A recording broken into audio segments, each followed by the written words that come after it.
E aí, como é que vocês estão, chat?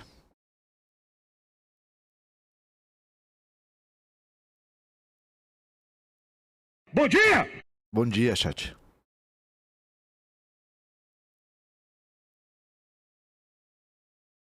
Último Como News aí antes das eleições, né? Hoje a gente vai, infelizmente, falar um pouco mais disso, porque, né, não dá pra desviar.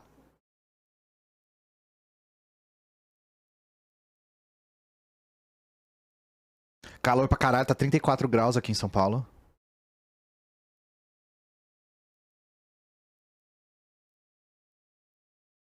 Ninguém morreu hoje, mas hoje é aniversário do Lula, né? Então, parabéns, Lula.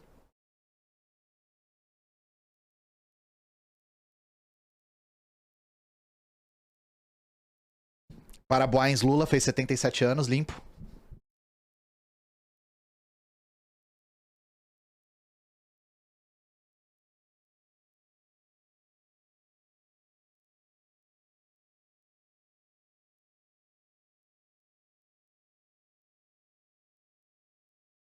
Não sei se tá sem luz na minha casa ainda, porque eu não tenho muito como checar. A questão é que eu tenho que ficar por aqui por uma série de razões. Inclusive, gente, é. Aí tá a luz do sol, gente, por isso que tá melhor a luz. Ó, o sol até tá ficando menor, menor, né? Tá ficando menos iluminado aqui, aí a luz tá um pouco melhor por conta da do sol, né? Que quando tem luz do sol fica bom.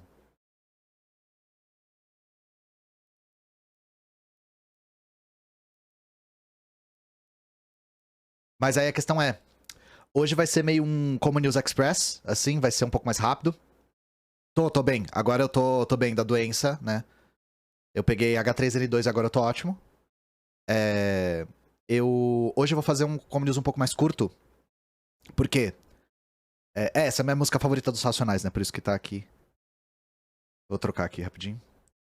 É, hoje nós da Soberana fomos convidados. Ó, o sol já tá ficando menos claro, vai ficar assim.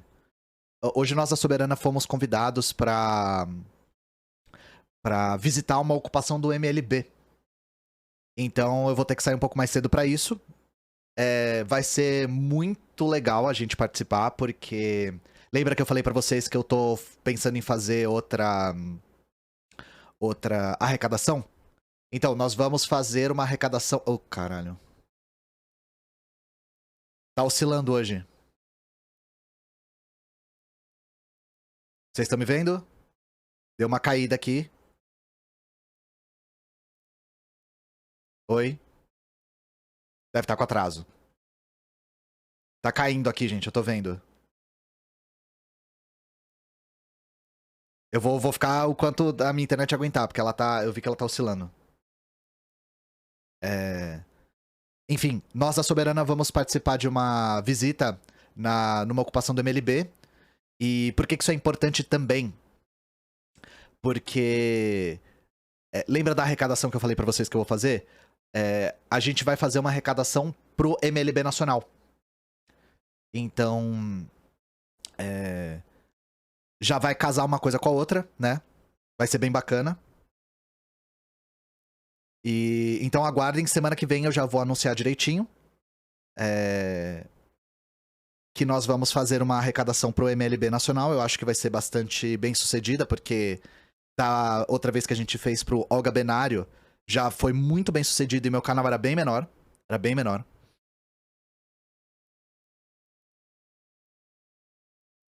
Então eu tô bem animado pra isso, né? Aí é por isso que hoje eu vou ter que sair um pouquinho mais cedo, mas nós ainda temos tempo pra falar sobre os episódios esquisitos aí dessa reta final.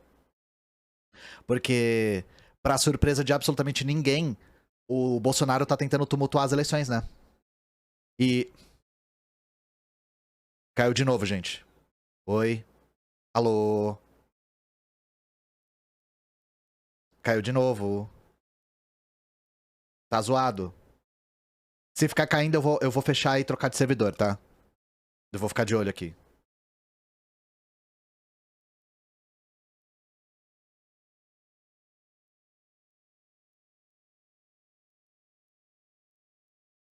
Qualquer coisa eu troco de servidor aqui, porque... Tá... fica... Eu tô vendo aqui, ele cai e volta. E aí tá chato, só.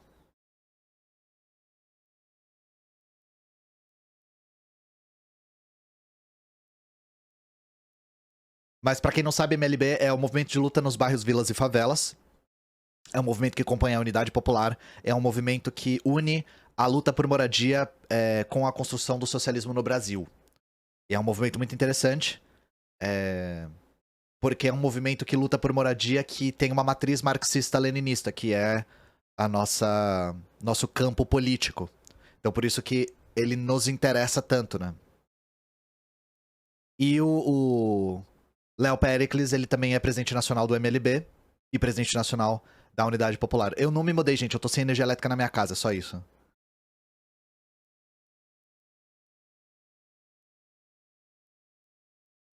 Mas é isso.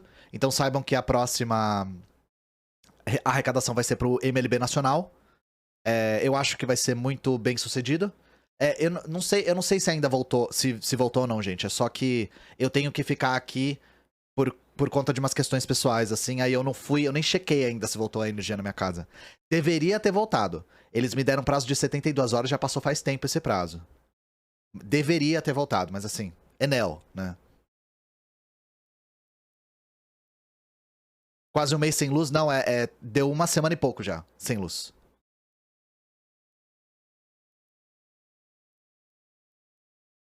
Eu não tô entristecido, eu tô cansado. Eu fiquei trabalhando até ontem de madrugada.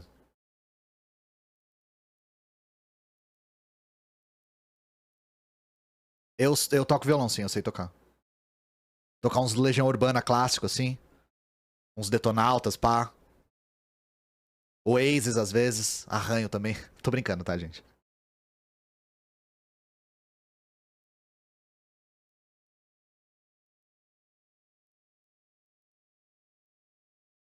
Não, eu vejo aqui. Eu consigo ver a frequência, a taxa de transferência de dados aqui. E aí, quando ele fica caindo e subindo, é porque a internet tá oscilando. Se ficar assim, tá ok, assim, mas às vezes atrapalha o meu trabalho um pouco.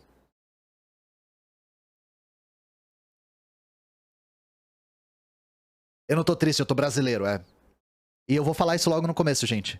Eu acho que tem chances reais do Bolsonaro ganhar as eleições. De verdade.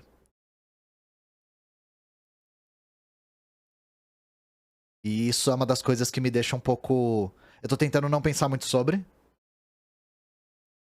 Porque por mais que nós comunistas enxerguemos que nós vamos voltar para a democracia burguesa de sempre, é, eu acho que isso pode acarretar num recrudescimento, principalmente em direção ao nosso campo político, que é a esquerda radical, né?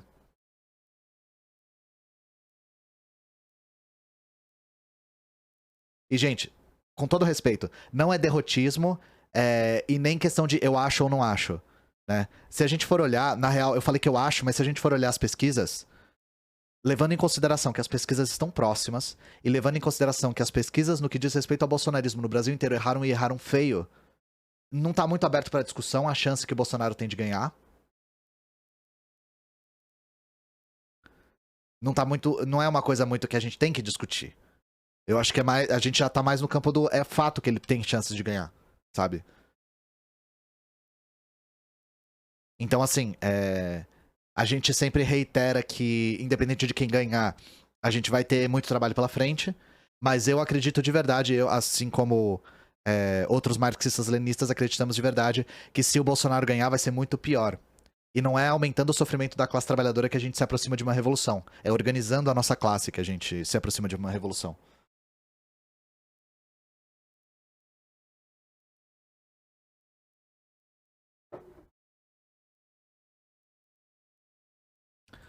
Deixa eu agradecer a galera que deu sub. Arthur Peixer, Bica de Canhota. Porra, Bica de Canhota, brabo. Léo Oliver, 21. MR Lima. Junin, 22. 21, desculpa. Dechos B. Japorense. Camarada Fantato. M. Batista. Janteles. Femário. Gustavo Giraldi. Martins Dan. Zubik. Cadito 202. Igor Fiuza. Léo Vasconcelos, Igor MF, MR Lima, obrigado. Eita, eu não tinha visto isso. MR Lima 1995, obrigado pelos 20 presentes. Tamo junto. Pandochan, Camaradalgo, Alessandro CJ, Denossal, Wing Zulu, Koala Molhado 8, YXSMYR, eu não consigo pronunciar isso, desculpa. Eric Catlol, Conselho Tutelar, Mrs. Communist, Vitor da Costa, JNR Murari, Blacksmith, Nicolas Taves, Fabienne Fetter, o João Grilo, Fog the Fox, obrigado pelos 80 bits, Franco Lucas, Rafa Must Die, Magic Sumomo, obrigado pelos 100 bits, Elder Gonka, Barry Lance, obrigado pelos 100 bits, Sapudinho, King Jill, obrigado pelo presente, Faeorie, Diggles, Rod ZM, Mamão Papaya, Jamile 221 e Ziggs Maniac. Obrigado pelo sub, gente. Muito, muito obrigado.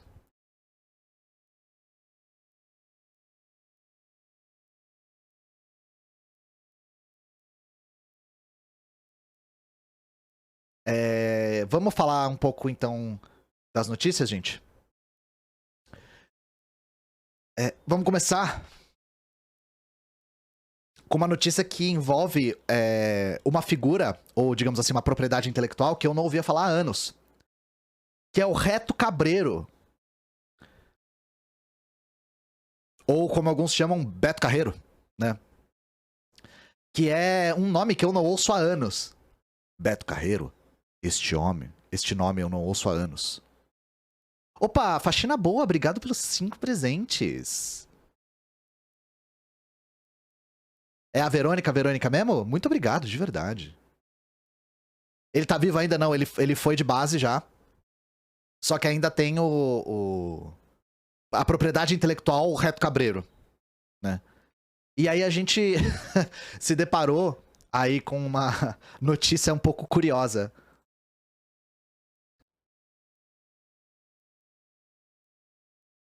Justiça Eleitoral recebe 150 denúncias contra o Parque Reto Cabreiro sobre campanha que incentiva a abstenção de petistas. Ou seja, Justiça Eleitoral recebe 150 denúncias de crime eleitoral no Parque Beto Carreiro. O que assim... Hã?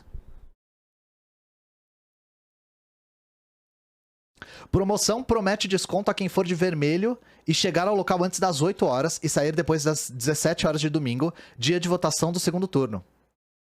Passaporte para todos. Essa é para o amigo que não gosta de verde e amarelo. Para quem reclamou da promoção verde e amarelo, chegou o passaporte para todos, PT. Chega de briga, convide o seu amigo petista e divirta-se o dia inteiro com ele. Vale somente domingo, para quem vier de vermelho entrar antes das 8 e sair depois das 5. Gente, vocês entenderam qual que é a questão aqui? Vocês entenderam a brisa? Eu vou explicar, caso vocês não tenham entendido. É pro petista... Olha que engraçado. Ó, vocês estão rindo, ó. Esse é o som de fundo, tá? Ó, vocês estão ouvindo, ó. É pro petista ir pro Parque Beto Carreiro no horário da eleição e não votar. Humor, piadas e anedotas. Humor e gozadas, exato. A Justiça Eleitoral recebeu mais de 150 denúncias, é pouco até, contra uma promoção do Beto Carreiro World que ofereceu desconto de 25% a quem fosse vestido de vermelho e permanecesse no parque durante todo o horário de votação do segundo turno. Após as denúncias, o parque apagou a publicação e alegou que a promoção era uma piada. Mucha piada, mucho humor. Eu nunca ri tanto. A promoção foi anunciada nessa quarta-feira em uma rede social. O parque prometeu um passaporte promocional com o nome para todos com as iniciais PT. A publicação dizia ainda que a promoção era válida para o amigo que não gosta de verde e amarelo. A regra para o desconto era chegar ao local antes das 8 e sair depois das 17, horário da votação. O desconto valia apenas para o domingo de eleições. De acordo com o Tribunal Regional Eleitoral, TRE, desde a publicação feita às 17 horas, são mais de 150 denúncias apontando crime eleitoral. De acordo com o órgão, as denúncias chegaram pelo aplicativo Pardal e foram encaminhadas ao Ministério Público Eleitoral. O MPF foi acionado pela reportagem, mas informou que se houver representação sobre o caso, será encaminhada para a PGR, que já que é a instância correta para analisar, a PGR vai engavetar e não vai fazer absolutamente nada. Galera, cadê... Aqui é o Beto Carreiro. Galera, cadê o bom humor? Muita gente não entendeu a piada. Não abrimos o parque antes das 8 ou controlamos o horário de entrada e saída. Todos são muito bem-vindos aqui, independente do horário ou da cor da camisa. O Beto Carreiro Word vem pedir desculpas publicamente pelo mal-entendido. Antes ou depois de vir se divertir, vai exercer o seu direito de votar. Pense no futuro do Brasil. Gente, cadê o bom humor? Não pode nem mais cometer um crime eleitoral nesse país. Onde tá o bom humor de vocês, gente? Eu não sei, esse país tá muito sério ultimamente, né? Beto caralho!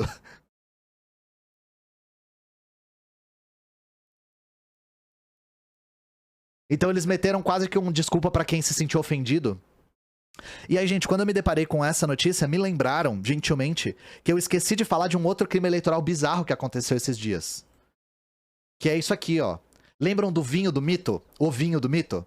Teve a picanha do mito. Vocês viram isso aqui? Ih, tem paywall, não vou conseguir ler. Não sei por que o paywall não disparou no outro. Você ganhou acesso ao e-book 10 conversas com pensadores. Não, obrigado.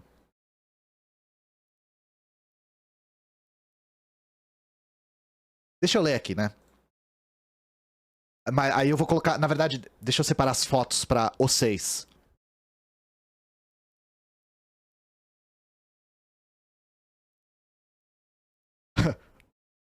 eu separei a foto aqui, a URL da foto é Michelle Post. Michelle Postagem aqui pra vocês. Ultimate Michelle Postagem 2022.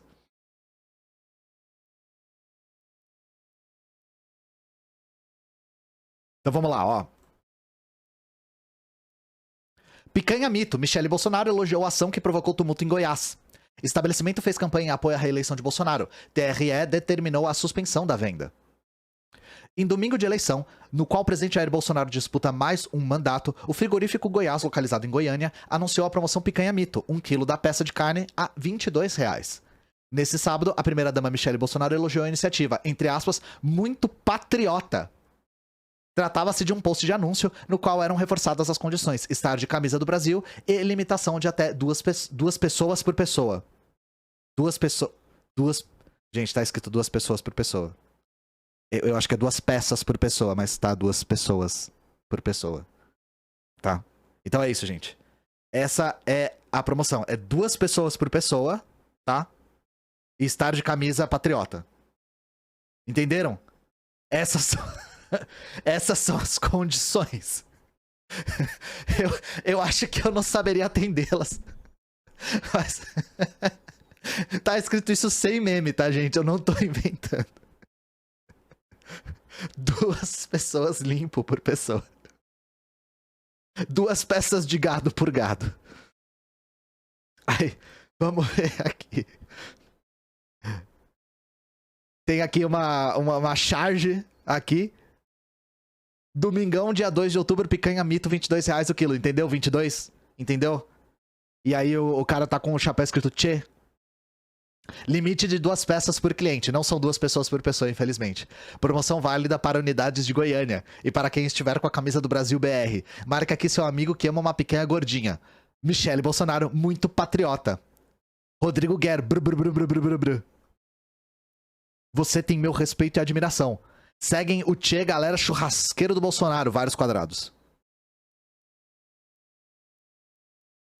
E aí nós temos aqui, curtido por Michele Bolsonaro.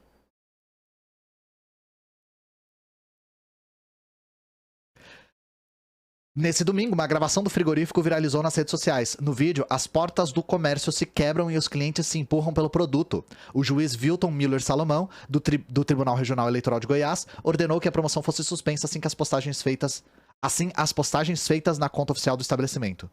Nossa, tá escrito tudo errado aqui, né? Deixa eu ver se tem alguma coisa que eu não posso mostrar no vídeo. Tá, isso aqui vale a pena ver.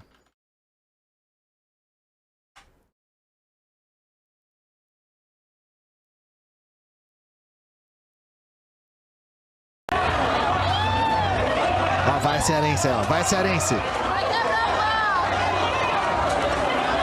Ó o pau quebrando, vai! Eita porra! Tira a baixa, vai! Eita porra! Meu Deus, amor! Meu Deus! Jesus amado! Muito patriota. Rolou umas vaias cearense aqui no começo mesmo, ó. Não tô. Ó, as vaias cearense aqui.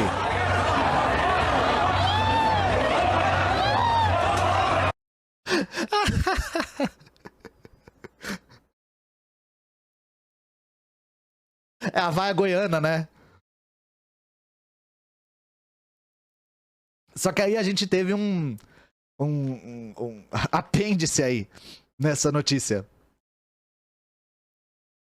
Picanha do mito, frigorífico é autuado por vender alimentos vencidos. Só fica melhor. Fala sério, né, gente? Eu acho que o roteirista do Brasil nesse último mês, ele tá muito inspirado. Desceu o Braulio Mantovani no roteirista do Brasil e falou: isso aqui vai ser minha obra-prima.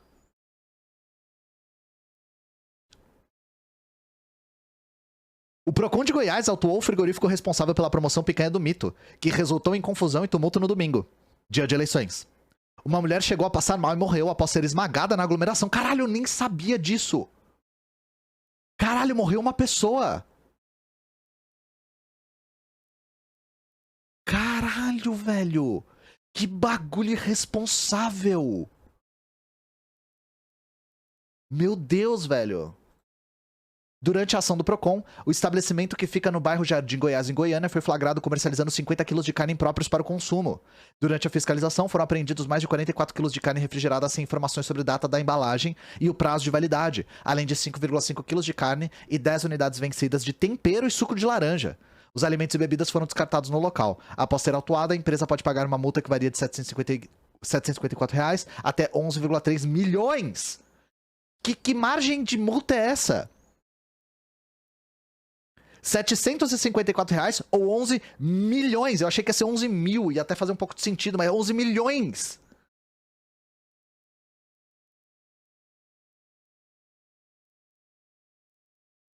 O frigorífico foi notificado a prestar esclarecimento no prazo de 10 dias sobre a promoção realizada no último domingo, quando anunciou em suas redes sociais a venda do quilo de picanha do mito por R$ 22 reais. O que chama a atenção é que o quilo da peça normalmente custa R$ 130 reais, segundo informou o Procon.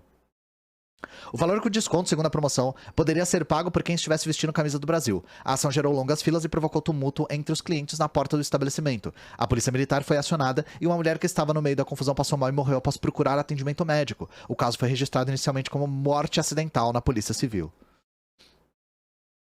No termo de notificação, o Procon Goiás solicita uma série de informações, como a relação de produtos ofertados no dia, com a informação sobre os preços reais promocionais, duração de oferta e condições impostas ao consumidor para participar da promoção, cópias das notas fiscais de compra do produto colocado em oferta no período de 2 de setembro a 2 de outubro e informações sobre o estoque inicial e estoque final do dia da promoção.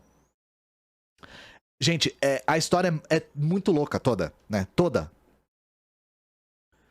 O cara tava vendendo o quilo de picanha a 22 mito, era picanha vencida, rolou a aglomeração e a pessoa morreu, sabe? E teve vaia cearense. Escrito e dirigido por Quentin Tarantino, estreando do Bozo,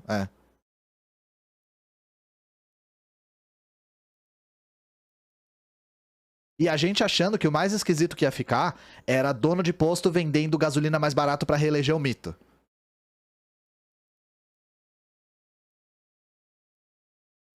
Não foi vaia cearense, parecia mais uma cabra.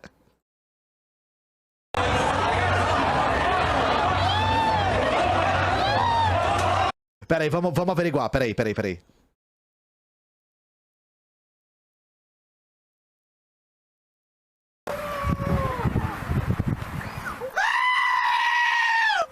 Não é. Vocês acham que é mais macabra?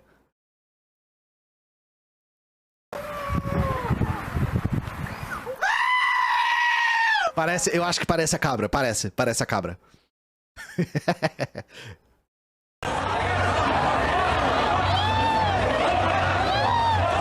Agora, vai a cearense, né?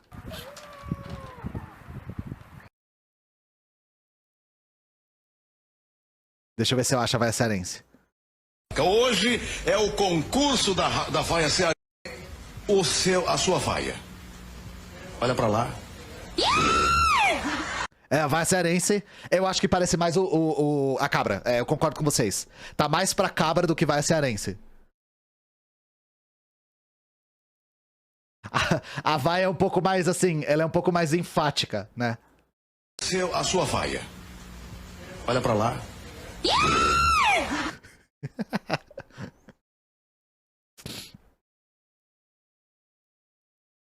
Tá uma vaia ok, né? Se tem cearense no chat, avaliam de 0 a 10 a vaia. E o Como Ninja, que é cearense, ele tava contando a história. E eu não sabia disso. Essa história de vaia cearense vem de um episódio... Deixa eu ver de quando que é.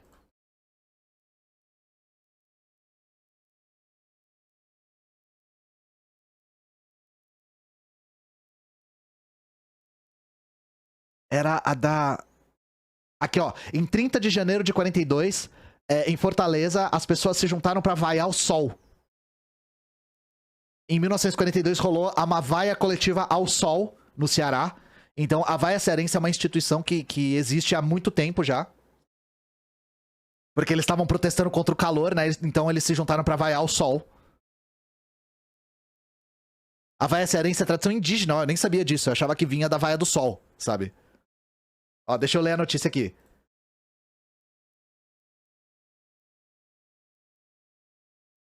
Em 30 de janeiro de 42, em plena Segunda Guerra Mundial, aconteceu um dos eventos mais emblemáticos da cultura popular cearense, a vaia ao sol. Depois de 3 dias de chuvas intensas, o que é considerado tempo bom no Ceará, o sol teimou em aparecer. Para mostrar a insatisfação, as pessoas se encontraram na Praça do Ferreiro e soltaram uma sonora vaia contra o astro-rei.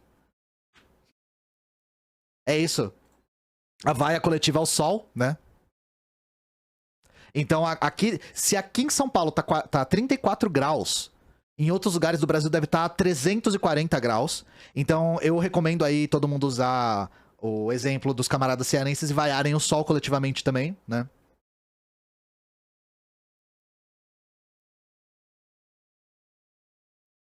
E aí, gente, já que a gente tava na toada de crimes eleitorais, né? Vamos ler essa notícia aqui na Folha. Uma notícia não assinada na Folha. Ah, não, tá. O título, desculpa, é da Mônica Bergamo. Aqui o título é. Quando é.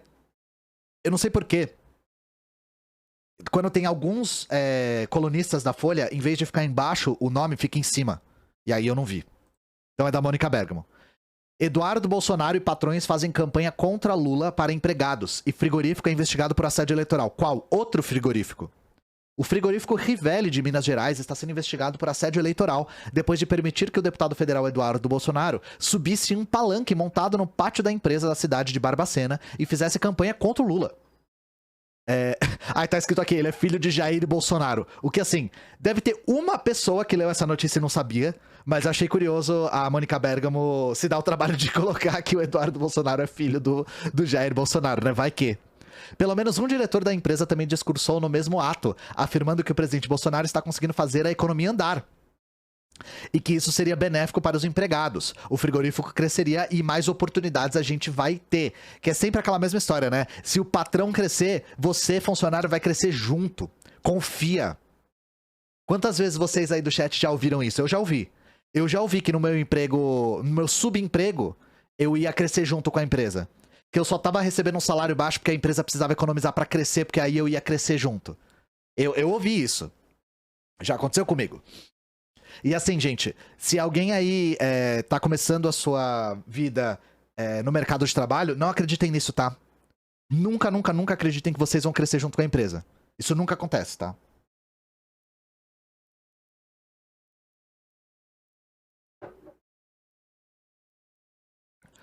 As cenas no dia 18 de outubro foram registradas pela CNN Portugal, que estava em Minas Gerais, Rolê aleatóriaço, né? E relatou ter acompanhado a busca de Eduardo Bolsonaro por votos juntos aos mineiros no estado. O próprio Eduardo Bolsonaro anuncia a presença da CNN em Portugal no ato, pedindo que as pessoas tomassem cuidado com eventuais gracinhas, já que a minha avó também assiste televisão e quando eu falo palavrão ela puxa a minha orelha. A reportagem feita... Eu tô lendo o que tá escrito, tá, gente? Eu não usei droga, eu não dropei doce, eu não fumei peiote, tá? A reportagem feita pelos jornalistas Pedro Belo Moraes e Nuno Quá mostra, então, imagens de trabalhadores com roupas de segurança cortando frangos. A empresa bate 170 mil aves por dia. Dentro da fábrica, diz o narrador, operários trabalham sem saber que uma ação política se desenrola na empresa e que eles são os alvos. Em seguida, os funcionários começam a se concentrar, sem saber ainda o que espera. Já os patrões sabem bem o que querem. Deixa eu ver se eu acho essa reportagem.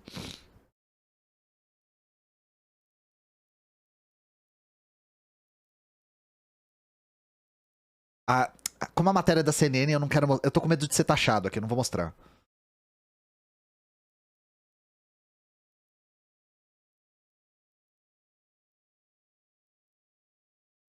Pera aí que eu me perdi no texto.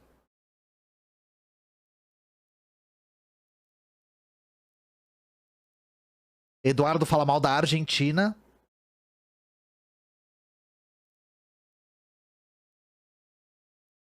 Deixa eu ver uma coisa aqui.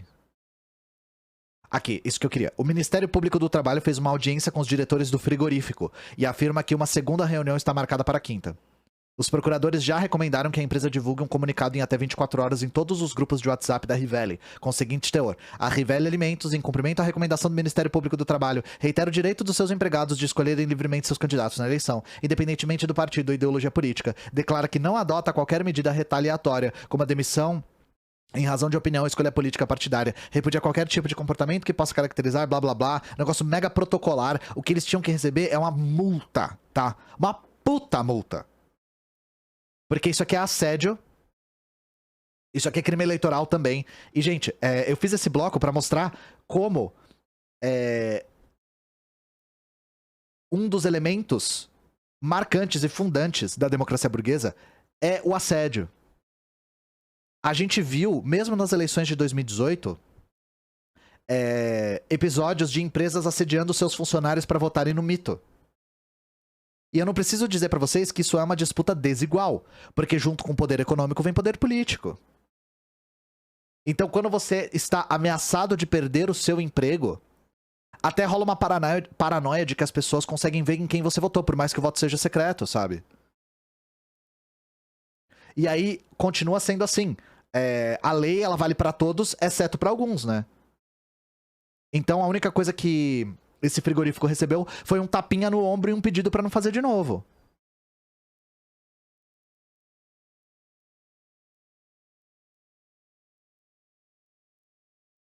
Sacaram?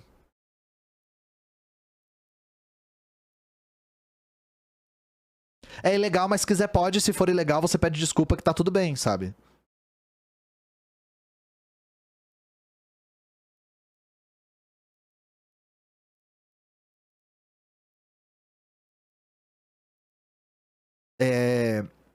E, gente, nós tivemos aí, nessa reta final das eleições, uma série de tentativas de tumulto por parte do Bolsonaro, né? Então, vamos falar delas. Vamos falar das maneiras como o Bolsonaro tá tentando... Porque isso é esperado, né? Pra surpresa de absolutamente ninguém, o Bolsonaro tá tentando tumultuar as eleições. E ele já tá tentando fazer isso desde já. Mesmo sem os resultados das eleições. Então, a primeira coisa que a gente viu foi a questão das inserções nas rádios. Então, vamos lá. Rádios dizem que não receberam da campanha de Bolsonaro propagandas para horário eleitoral. Isso aqui é na Globo. Não tá assinado. Esse não tá assinado. O que aconteceu? O Bolsonaro começou a acusar algumas rádios de boicote. Começou a acusar as rádios de crime eleitoral. Só que o que o Bolsonaro fez? Ele simplesmente, não ele, né? Mas a campanha dele não enviou o material.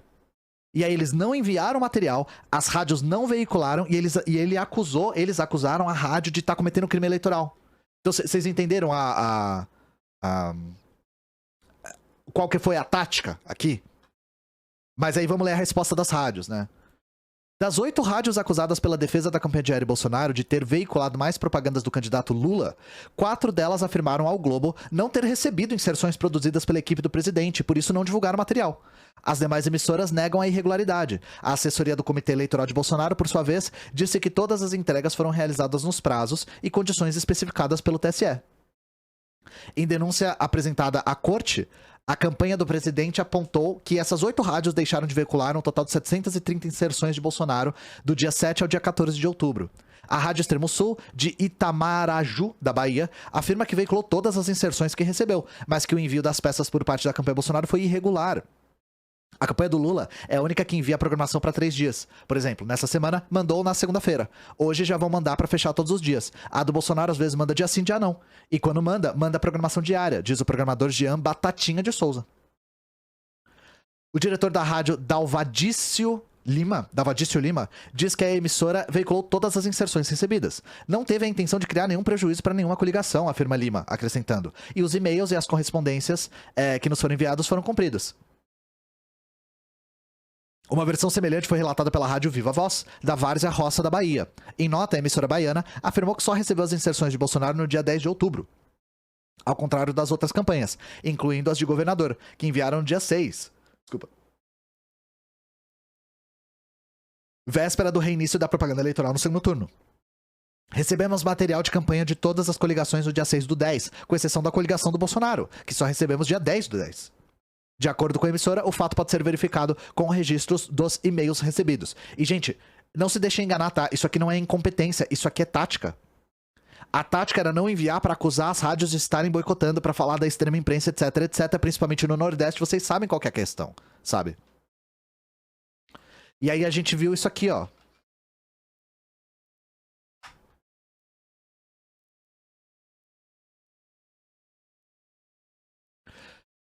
Moraes nega pedido para investigar inserções nas rádios e diz que a campanha de Bolsonaro pode ter agido para tumultuar as eleições.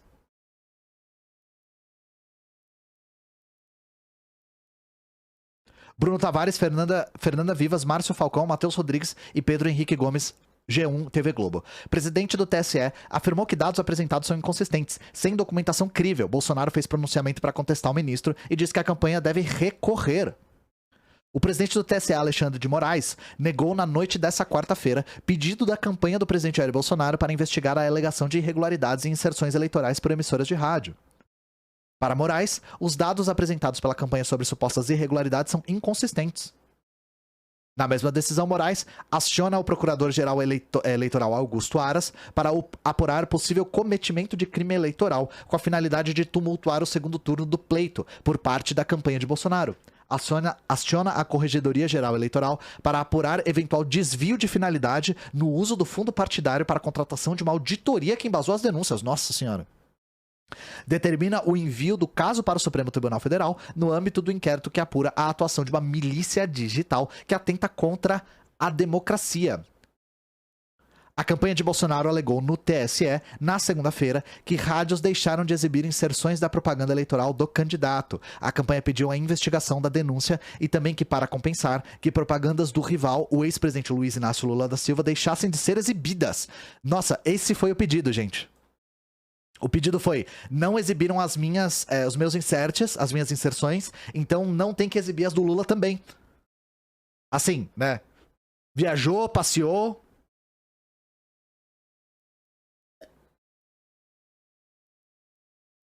Então, o Bozo sabe que a justiça burguesa fala e abusa dela. Então, a justiça burguesa, ela é extremamente eficiente pra burguesia. Por isso que é a justiça burguesa. E a burguesia abusa da justiça burguesa. Então, assim, isso aqui são as instituições funcionando como elas foram feitas para funcionar. Quando a gente diz que o Estado é um aparato de violência específico de classes, esse tipo de coisa é um exemplo, tá, gente? Inclusive, a gente vai ter até um exemplo disso hoje, tá? Lembrem disso que eu tô falando, porque vai ter um exemplo disso hoje quando a gente for falar do episódio que envolveu o Tarcísio, tá? Ao negar o pedido, Moraes afirmou que a campanha levantou suposta fraude às vésperas da eleição, sem base documental crível ausente e, portanto, qualquer indício mínimo de prova. Não restam dúvidas de que os autores, que deveriam ter realizado sua atribuição de fiscalizar as inserções de rádio e televisão de sua campanha, apontaram uma suposta fraude eleitoral às vésperas do segundo turno do pleito, sem base documental crível ausente e, portanto, qualquer indício mínimo de prova. Então, gente, tentativa número 1 de tumulto, tá? Fazer esse ziriguidum aí com os insetos de rádio, tentar falar que ele está sendo boicotado pela extrema imprensa petista do Nordeste e tentar impedir que o Lula veicule os insetos dele no Nordeste, tá? Ai, meu dingo não foi passado na rádio de uma cidade de 5 mil habitantes, exato, é.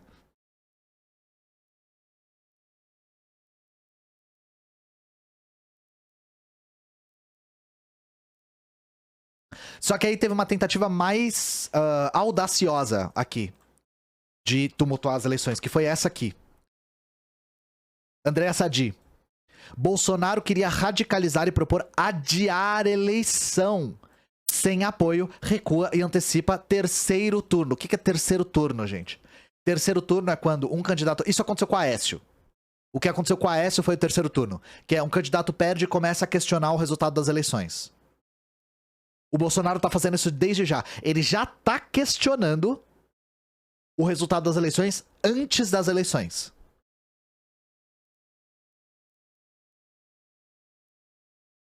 Stop the count, stop the count. O presidente Biruliro passou as últimas semanas em busca de uma bala de prata para tentar reverter a vantagem obtida por Lula no primeiro turno das eleições. Mas ele não só conseguiu um fato novo do bem, como foi atropelado por um combo explosivo. Pau no Guedes e o salário mínimo e as granadas de 50 tiros do Roberto Jefferson. Gente, eu ouço muito Medo e Delírio em Brasília. E uma das coisas que o Cristiano fala que eu concordo plenamente é: parece que a equipe do Bolsonaro faz de tudo pra ele perder as eleições. Que assim, quando a gente falou sobre esse anúncio do Paulo Guedes de desindexar o salário mínimo, os próprios bolsonaristas acusaram o Guedes de estar boicotando o mito. E assim, o que o Roberto Jefferson fez... claro que, na nossa bolha, o Roberto Jefferson já é um velho fascista filha da puta, sabe? Ele já é um cara bizarro que não deve ser levado a sério. Só que a Bolsolândia ficou meio em polvo rosa, assim, com essa situação. Porque um grande aliado do presidente, fuzilando o carro da polícia, foi uma coisa que fez todo mundo ficar... fez o Bolsozap ficar meio confuso, sabe? Então, assim, todos os aliados do Bolsonaro parecem muito determinados a fazer com que ele perca a eleição.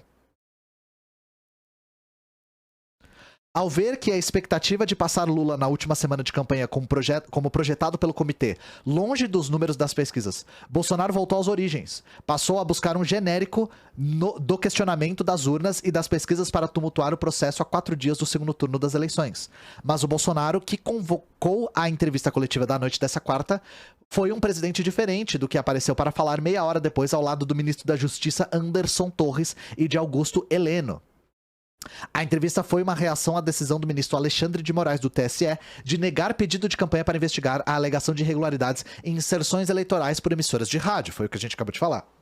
Bolsonaro, ao dizer a seus assessores que ia convocar uma coletiva para radicalizar, cogitando propor um adiamento da eleição, foi demovido por aliados políticos com quem ele conversou nas últimas horas.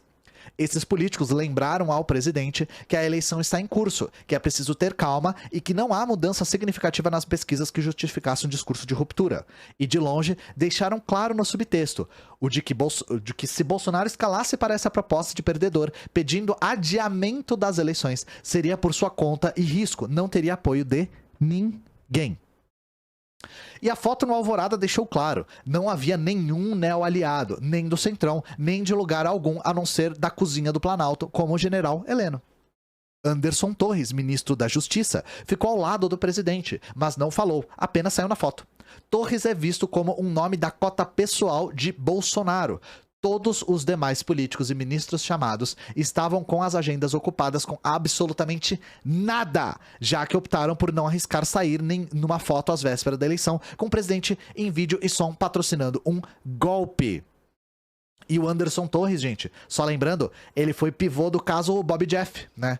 Porque quando o Bob Jeff fuzilou o carro da polícia e jogou 3 granadas nos meninos, né? Como diz o próprio policial, os meninos. Quem foi enviado pra tentar averiguar a situação foi o ministro da Justiça, Anderson Torres. Também não participaram da entrevista coletiva os 3 comandantes das Forças Armadas: Carlos Batista Júnior, da Aeronáutica, Almir Garnier Santos, da Marinha, Marco Antônio Freire Gomes, do Exército, que pouco antes haviam se reunido com Bolsonaro no Palácio da Alvorada. Ao se ver em voo solo, Bolsonaro recuou da velocidade 5 da radicalização e ajustou para a velocidade 3, ao falar que iria questionar o TSE e sugerir suposto boicote de rádios de campanha. Nas palavras de um aliado, o discurso podia ser pior. Com isso, Bolsonaro antecipa o 3º turno das eleições se for derrotado. Ministros do STF já receberam informações da campanha jurídica de Bolsonaro de que, se ele perder a eleição domingo, ele vai tentar impugnar o resultado. Assim, a surpresa de toda a população e demografia brasileira, né? De que, se o Bolsonaro perder, ele vai tentar impugnar o resultado, ele vai questionar as urnas e as eleições. Nossa, todo mundo aqui está absolutamente chocado, né? Tudo do jogo dentro das regras e do direito de querer questionar o TSE, assim como fez Aécio em 2014 e perdeu. Mas Bolsonaro inova ao tentar anular o jogo com a bola rolando, simplesmente por achar que pode. Pode muito o presidente, mas não pode tudo. A regra é clara e o plano B de Bolsonaro, caso ele perca a eleição, é cristalino. O 3º turno vem aí. Gente, a gente fala que o Bolsonaro ele conseguiu transcender para a 5ª dimensão quando ele ganhou as eleições e questionou o resultado, né? Porque isso, assim, o Aécio, ele tá num nível, que é perder e questionar.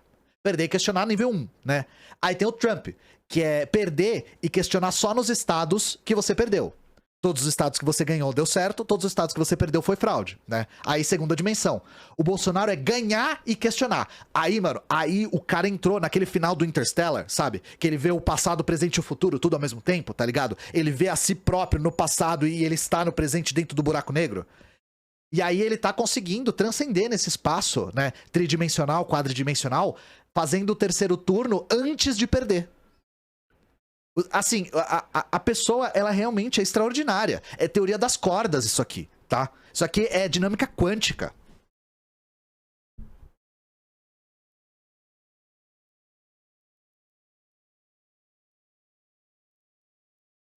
Entendem a questão?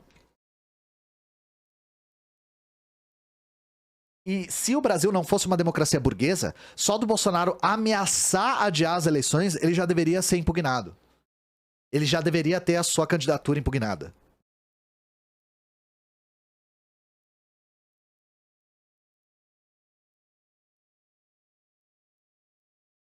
Tempo é só uma ilusão, é.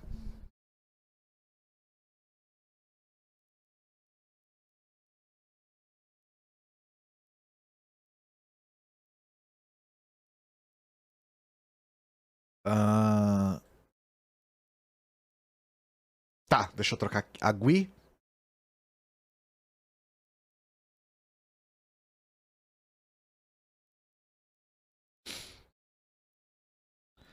Então vamos lá, gente. Eu sei que tá em paulistano, mas tá em paulista, né? Desculpa. Tá em paulista, mas o que aconteceu em São Paulo essa semana foi muito esquisito, tá? Eu tô indo rápido porque aí pra aproveitar que agora tá com bastante gente, quase 3 mil. Eu preciso sair um pouco mais cedo hoje. Por quê? Desculpa. Eu preciso sair um pouco mais cedo hoje porque nós da Soberana fomos convidados a visitar uma ocupação do MLB, que é o movimento de luta nos bairros, vilas e favelas, que é um movimento que luta por moradia e que compõe a unidade popular, tá? Então nós vamos lá visitar, conhecer. E por que isso é tão importante? Porque eu vou fazer aqui no meu canal uma arrecadação pro MLB Nacional, tá? Então, isso aqui casou muito bem o convite. Então a gente vai lá, fiquem de olho no meu Instagram, no Instagram da Soberana, a gente vai tirar foto, vai mostrar como é que é lá, vai falar um pouco com a galera que tá lá. Então eu preciso dar uma corridinha aqui, porque daqui a pouco a gente tem que já se arrumar pra ir, né? E é isso. Aí, voltando aqui pro tema que eu tava falando. Eu sei que eu tento evitar um pouco ser muito paulistocêntrico, porque eu sou paulistano e eu Eu tô mais ligado à história e o cenário político daqui, né? Mas o que aconteceu essa semana foi muito esquisito, tá? Então vamos lá. Folha. Mariana Zilberkan, Carlos Petrosilo, Carolina Linhares e Renato Machado. Tiroteio em Paraisópolis interrompe a agenda de Tarcísio. Um homem morreu.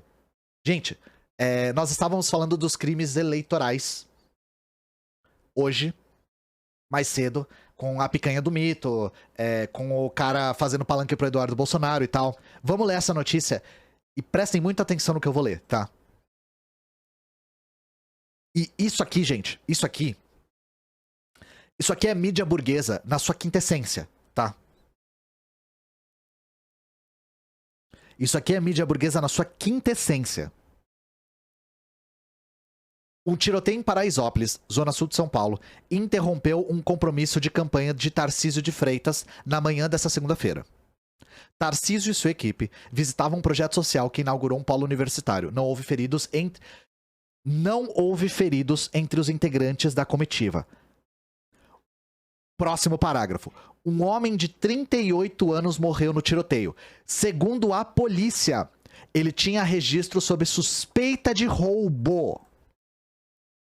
Eu vou ler com muita calma essa sequência de palavras colocadas na ordem pela Folha de São Paulo. Não houve feridos entre os integrantes da comitiva. Um homem de 38 anos morreu no tiroteio. Segundo a polícia, ele tinha registro sob suspeita de roubo. Primeiro, vou traduzir. Não houve feridos entre os que importam. Você está preocupado? Pessoas importantes não foram feridas. Um homem de Paraisópolis morreu. Mas o homem não era importante. Tanto que o nome dele não está aqui e a causa da morte dele não está aqui. Quem atirou e como atirou, né? Segundo a polícia, o cara era suspeito de roubo. Então tudo bem ele ter morrido. Não se preocupem com a morte dele. Ele era suspeito de roubo. Vocês estão entendendo? Isso aqui é a quintessência do jornalismo burguês. Morreu uma pessoa, mas a pessoa era favelada e foda-se ela, porque era suspeita de roubo segundo a polícia. Vida que segue.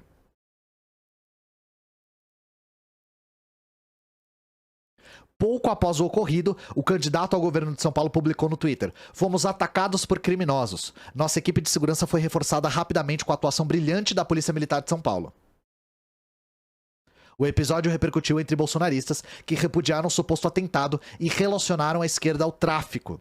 Durante a tarde, porém, o secretário de Segurança Pública de São Paulo, general João Camilo Pires de Campos, afirmou que era prematuro afirmar que houve um atentado e que a investigação segue em andamento. Ele disse ainda que as câmeras nos uniformes dos policiais, medida que Tarcísio critica, serão usadas na investigação.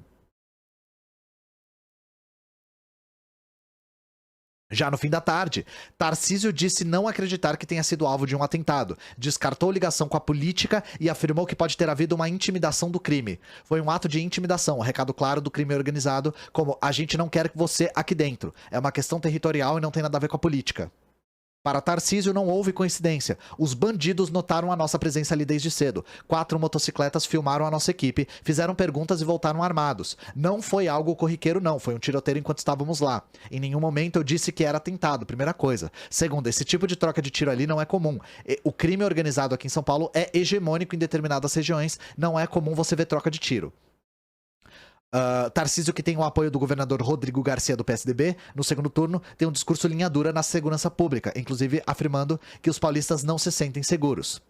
Segundo o fundador do Polo Universitário Wallace Rodrigues, o prédio onde o candidato estava não foi atingido por tiros. Ouvimos disparos do lado de fora do prédio. Foram disparos para o alto de opositores políticos de Tarcísio. Os tiros foram ouvidos no momento em que o fundador ia fazer um discurso. Tarcísio foi orientado por seguranças a deixar o local, desceu os 3 lances de escada do prédio, entrou na van e foi embora. O veículo, que é blindado, deixou o local em alta velocidade.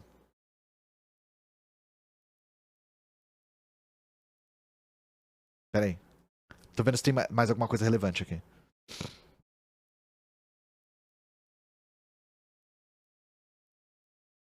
O secretário disse não saber se o tiro que matou o homem partiu dos policiais que faziam a segurança de Tarcísio ou dos policiais militares que chegaram rapidamente ao local. Ou seja, o tiro que matou o homem partiu de policiais, ou dos que faziam segurança do Tarcísio, ou da PM. Ou seja, este homem foi assassinado pela polícia, tá? Fato. Em nota, a Secretaria de Segurança informou que um segundo suspeito foi identificado, que as armas dos policiais militares envolvidos serão apreendidas para perícia e que o caso é investigado pelo DHPP. Um suspeito foi baleado após entrar em confronto com policiais militares nesta segunda-feira, na região de Paraisópolis. Ele foi socorrido no Hospital Campo Limpo, mas não resistiu. Um segundo suspeito foi identificado e está foragido.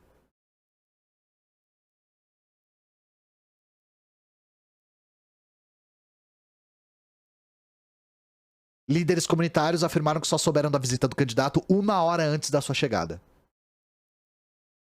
Abre aspas, a polícia militar agiu rápido e garantiu a segurança de todos. Determinei a imediata investigação do ocorrido.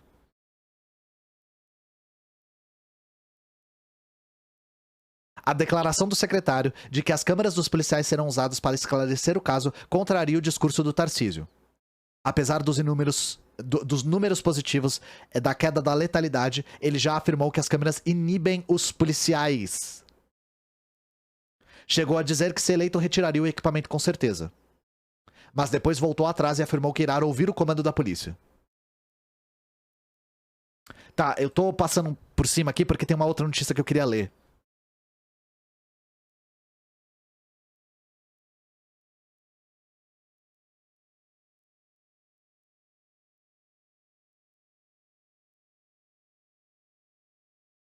Inibem a polícia de cometer assassinato. Sejamos claros aqui, né? Inibe de matar, né? Lembrando que um dos outros caras que apoiava tirar as câmeras das fardas dos policiais era o senhor Márcio França, senador apoiado pelo senhor Luiz Inácio Lula da Silva e pelo Partido dos Trabalhadores, tá?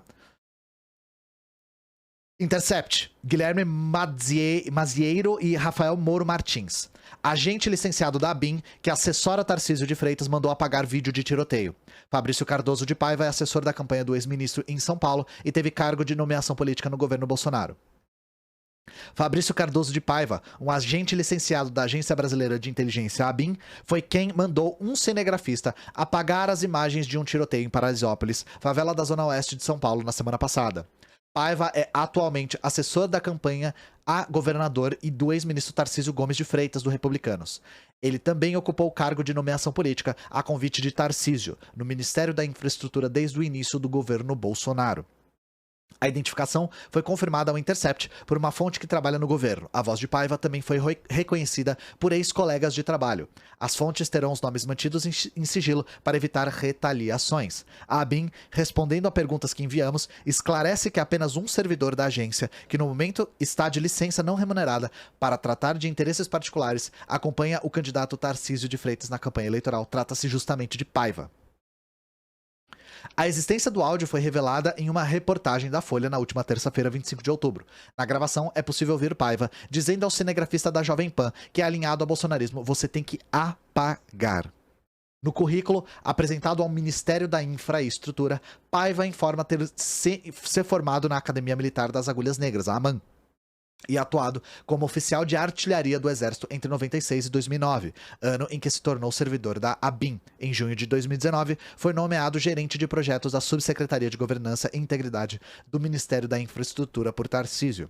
Em dezembro de 2021, Paiva foi agraciado com a Medalha de Mérito Mauá, entregue pelo governo federal como reconhecimento à contribuição ao desenvolvimento e progresso do setor de transportes. A escolha feita pelo próprio Tarcísio foi chancelada por Bolsonaro. Você filmou os policiais atirando?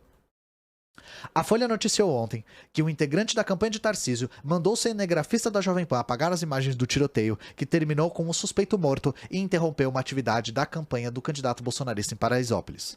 Segundo o jornal, assessor de Tarcísio, que é Fabrício de Paiva, perguntou ao cinegrafista: você filmou os policiais atirando? Não, trocando tiros efetivamente não. Tem o tiro da PM pra cima dos caras, respondeu o profissional. Você tem que apagar, ordenou Paiva. As circunstâncias de troca de tiros e os autores dos disparos não foram esclarecidas até o momento. Logo após o ocorrido, as campanhas de Tarcísio e Bolsonaro tentaram vender a narrativa de que os tiros haviam sido um atentado contra o candidato a governador, depois voltaram atrás. Em entrevista, horas após o caso, o secretário de Segurança Pública de São Paulo, João Camilo Pires, afirmou ser prematuro falar que ocorreu um atentado, mas que nenhuma hipótese será descartada. Nas investigações, Pires é um general de 4 estrelas da reserva do Exército. Ele se formou na AMAN em 76. Como o pai de Bolsonaro, também escolheu a artilharia. Então a questão os caras não estão nem um pouco preocupados em averiguar a situação, tá, gente? Imediatamente quando a polícia atirou pra cima das pessoas, seja lá o que aconteceu, porque só quem tava lá sabe o que aconteceu, o Tarcísio e a equipe dele estão querendo estão querendo controlar a narrativa, tá? E querendo que as informações por vídeo, 4 estrelas só se for no GTA, né? Estão querendo que a informação por vídeo seja cerceada.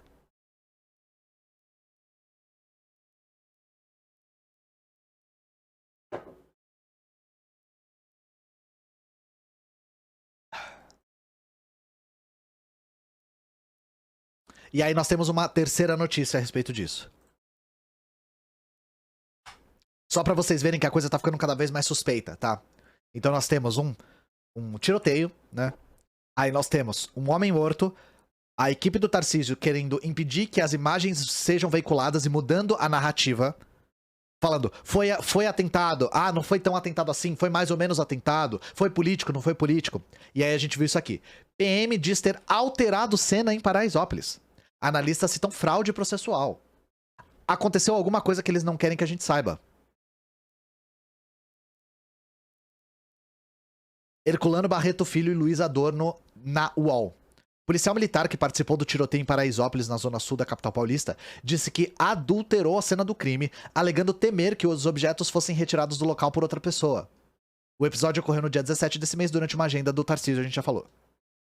Especialistas ouvidos pelo UOL Notícias dizem ver fraude processual no episódio. Questionada sobre o relato, a SSP de São Paulo diz que investiga a possibilidade de alteração da cena. Em nota, o órgão apenas detalhou o andamento das investigações, que inclui depoimentos e imagens captadas no local e solicitação de perícia. Essa aqui é o que a gente acabou de falar. Deixa eu ver se tem mais informações. Aqui, ó. Em depoimento dado à Polícia Civil, um tenente da PM que teve fuzil apreendido após participar do confronto em Paraisópolis confirmou ter alterado a cena do crime. Ele disse ter recolhido cartuchos, estojos, carregador de pistola, coldre, um celular e um relógio do local, afirmando que seria para que não fossem perdidos ou subtraídos por populares, segundo consta em boletim de ocorrência registrado no caso. O policial militar disse ainda ter sido um dos primeiros a chegar no local por volta das 9h45 para determinar o patrulhamento da viatura nas imediações do local, onde ocorreria a agenda da campanha de Tarcísio. Em seguida, agentes da Paisana ficaram no local.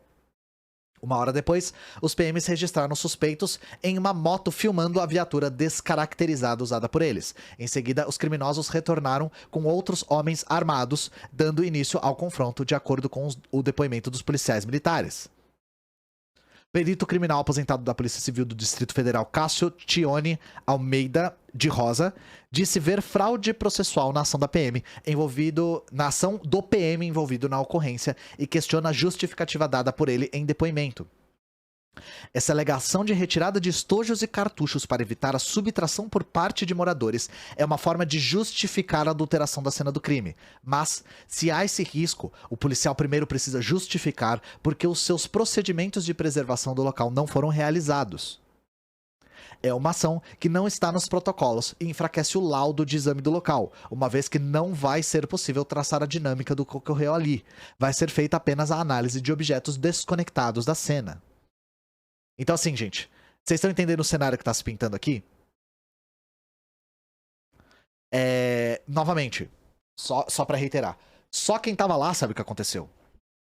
Só que a questão é, ao mesmo tempo, a equipe do Tarcísio tentando impedir que as imagens capturadas por cinegrafistas sejam veiculadas e sejam analisadas, não só veiculadas como analisadas, como um policial admitindo ter adulterado a cena do crime e um perito falando essa coisa de dizer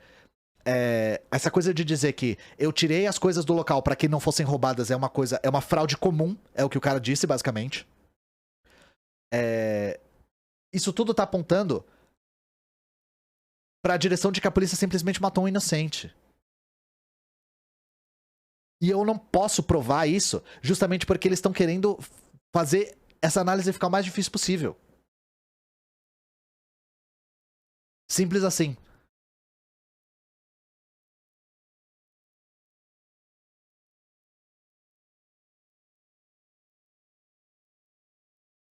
Beleza?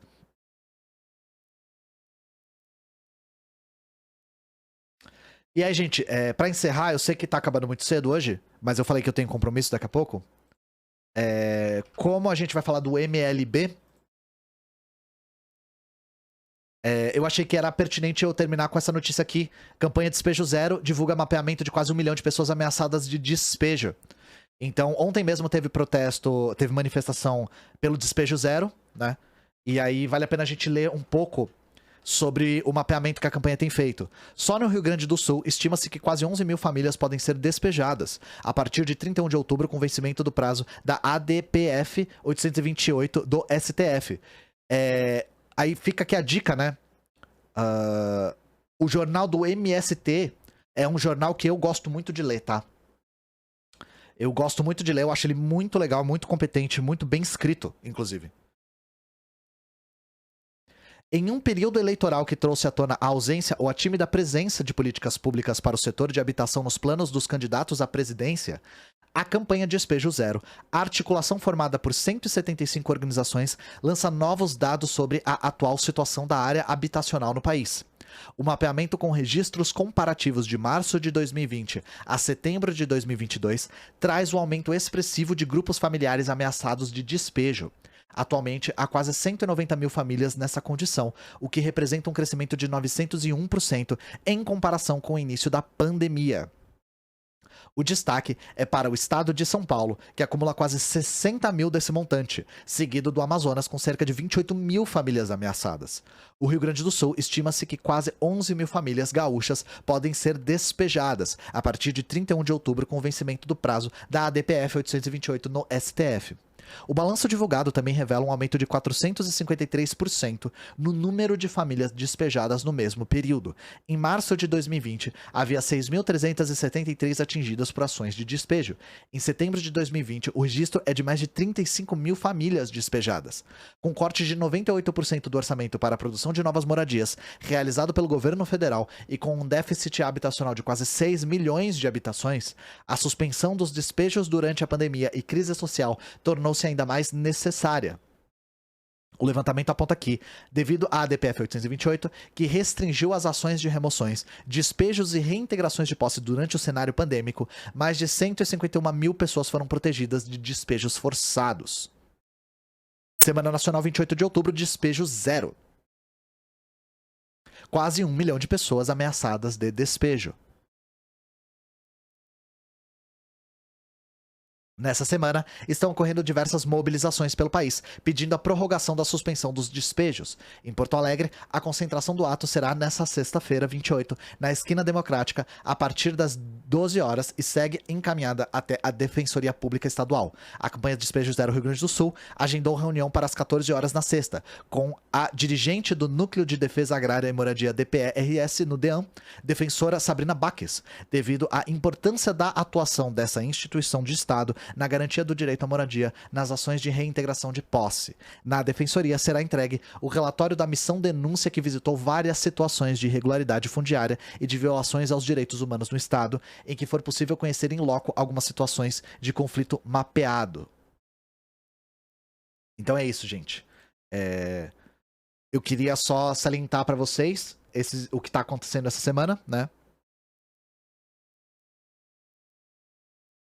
E aí a questão falando um pouco do MLB, por exemplo, eu acho muito interessante a maneira como o MLB e o Olga Benário unem a luta por moradia no Brasil e a luta pela construção do socialismo.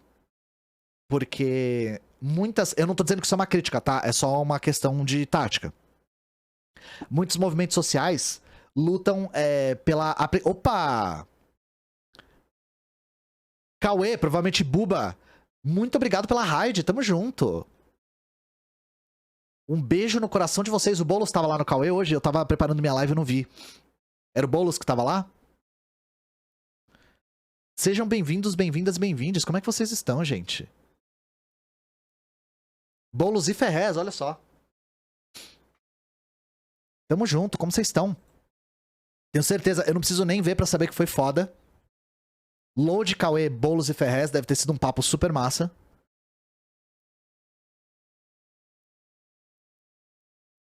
E o que nós estávamos falando, gente, vou até trocar aqui pra mostrar pra vocês. Campanha Despejo Zero divulga mapeamento de quase 1 milhão de pessoas ameaçadas de despejo, ó. Semana Nacional 28 de outubro, campanha Despejo Zero, era isso que eu tava falando. Por quê? Com a pandemia, a DPF 828 cerceou um pouco das ações de despejo por conta do cenário calamitoso da pandemia, né? Só que agora está se lutando para isso ser prorrogado, porque depois que isso for suspenso, muitas famílias vão ser despejadas. E se alguém já teve o desprazer de acompanhar um despejo, gente, sinceramente, assim, é surreal. Ver um despejo acontecendo é uma das coisas mais desumanas que eu já presenciei, assim. É uma coisa... Você vê as pessoas em desespero. Em desespero, sabe? Perdendo tudo. Não tendo o que fazer com seus próprios pertences, sabe? É uma coisa, assim... É surreal, de verdade. É surreal. Inclusive, tem até relatos, né, de pessoas que... Eu nunca cheguei a ver, mas... O próprio Boulos, falando no Boulos, né? Já falou que viu policiais chegando, vendo a situação e falando, nem fudendo. Tô fora, não vou participar disso, sabe? Os próprios policiais ficando chocados com a brutalidade da situação e se recusando a participar. Então, porque mesmo pra PM, às vezes, isso é excessivo, sabe? E aí, tá tendo uma mobilização nacional. Eu até falei que aqui em São Paulo ontem teve uma mobilização pelo Despejo Zero, né? No centro de São Paulo. Ontem foi quarta, né? Então foi ontem. E isso quando não acontece incêndio, né? Acidental. Que são incêndios criminosos, né? E aí o que eu tava falando Deixa eu trocar minha câmera aqui. Infelizmente vocês chegaram, galera da rádio chegou um pouquinho próximo do final da minha live, por quê? Porque hoje eu tenho que encerrar um pouquinho mais cedo, porque nós da Soberana fomos convidados a visitar uma ocupação do MLB. E o MLB é um movimento de luta nos bairros, vilas e favelas, que é um movimento que luta por moradia e pelo socialismo, que compõe a Unidade Popular, a UP. Então, o que eu tava falando o MTST, por exemplo, luta basicamente pela aplicação da legislação. O que é muito justo, sabe? Mas o MLB não só luta pela aplicação da legislação, como luta também pela construção do socialismo. Porque o MLB é um movimento orientado pelo marxismo-leninismo. Então, a nossa afinidade com o MLB, por exemplo, é muito maior. Né? Obrigado, Naná, por colocar aí as redes do MLB. E eu já vou até anunciar aqui pra vocês que a minha próxima live de arrecadação, que eu tô planejando fazer no sábado que vem, não esse o próximo, vai ser pro MLB Nacional. Então nós vamos ficar em live o dia todo. Vamos ter entrevistas, vamos assistir alguns documentários, vamos papear um pouco sobre luta por moradia. E vamos arrecadar o máximo possível para esse movimento tão importante, que consegue unir de maneira muito criativa a luta por moradia, que é tão candente aqui no Brasil, com a construção pelo socialismo, que é ainda mais candente, né? Belezinha? Deixa eu agradecer a galera aqui. Deixa eu ver os pics que eu não vi hoje.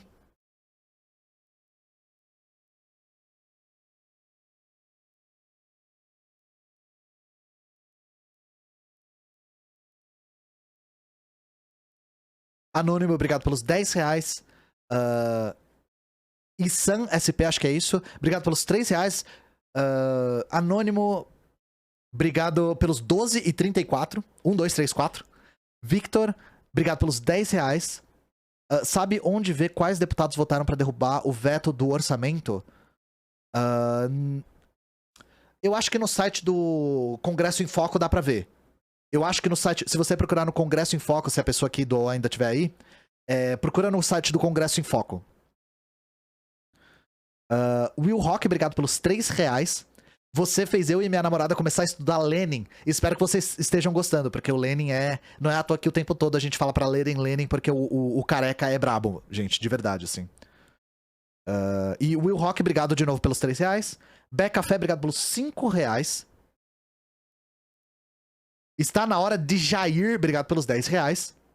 Aqui em São Paulo é Haddad 13 e Lula 13, né? Vai ser assim mesmo nesse domingo. Motra, obrigado pelos R$5. Obrigado por me apresentar pro marxismo-leninismo. Obrigado você por aderir ao marxismo-leninismo. Anônimo, obrigado pelos 13. 89, Ariel, obrigado pelos 13 também. Mondrinha, obrigado pelos R$5. E Skal, obrigado pelos R$10. Pergunta importante, você tem pet? Não tenho pet. Eu não sei nem cuidar de mim mesmo, eu não conseguiria cuidar de pet. Eu faço até cacto morrer de sede, gente. Então eu não faria isso com nenhum pet. Mas gosto de pets. Gosto de gatos e cachorros. Gosto. E de capivaras.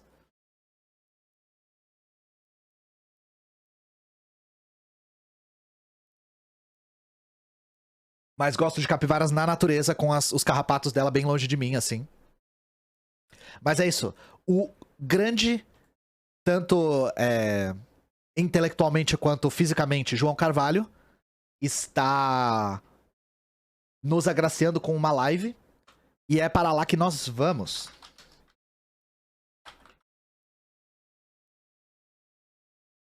Então é isso, gente. Um beijo no coração de vocês. Fiquem com o tio que vocês estão... Mats, obrigado pelos R$5. Fiquem com o tio que vocês vão estar muito bem acompanhados agora com a live do tio. Mandem muitas capivarinhas lá pra ele. E nos vemos amanhã. Até eu esqueci de falar isso pra vocês. Nos 45 do segundo tempo aqui, amanhã tem live com o tio. Amanhã tem o Pororoca regular e vai ser o Pororoca Classique, porque nós vamos falar de um autor francês aí muito conhecido.